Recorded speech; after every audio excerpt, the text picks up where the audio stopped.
Hello and welcome from the California Our Lady's Army of Advocates Conference. My name is Father Albert, and I will be answering some of your questions.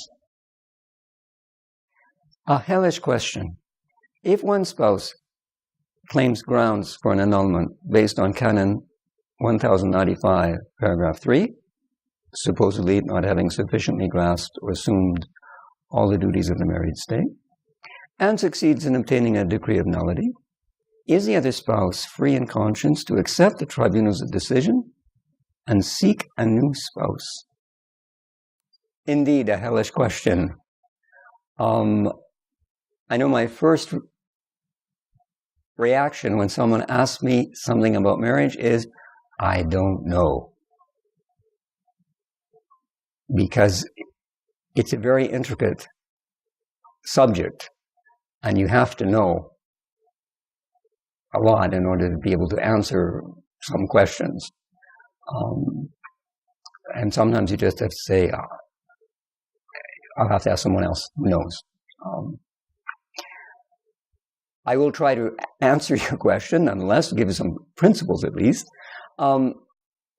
It's true that this grounds for annulment that has been added in the new canon law of not sufficiently grasping the duties of married state opens the door to great abuses, especially since a lot of people are just looking for some loophole to be able to grant annulments. And it's a fact. I mean, I've experienced myself. And it's common knowledge that in a lot of dioceses in the United States especially, it's enough to just pay the fee in order to get an annulment. They'll tell you that. Well, you give us $3,000 and we'll declare your marriage null.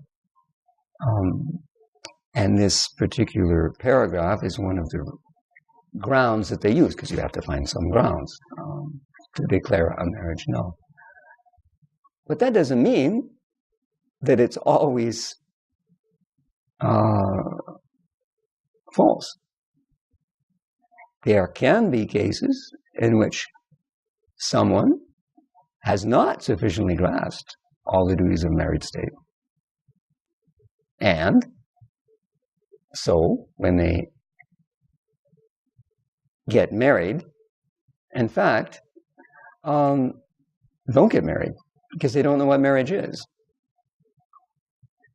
That can happen, especially today, with all the confusion and the lack of education of people. So you see, it's a difficult, complicated question. As I said, you have to examine each case.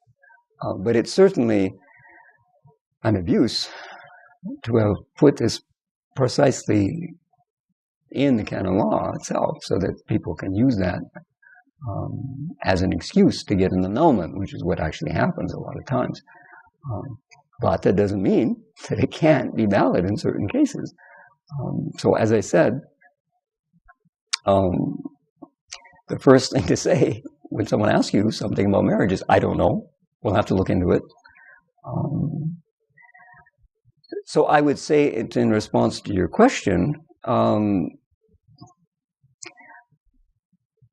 this other spouse, objectively, is not free necessarily in conscience to just accept the tribunal's decision and seek a new spouse, because, unfortunately, a lot of times it happens that there is no real grounds. And so they are really married. And simply because some tribunal pretends that that's not the case, doesn't change it in the eyes of God. So they can't simply use that and say, well, I'm going to get married to someone else now, because they're married. If the grounds of annulment used to declare the annulment is not real, well, then the person's married. And if they're married, well, they can't get married to somebody else because they're already married. That's just the way it is. It used to be that you could simply accept a decision of the church and go on that. But it's just not that way anymore. You can't say that because it's not the case. Thank you for watching, and may God bless you.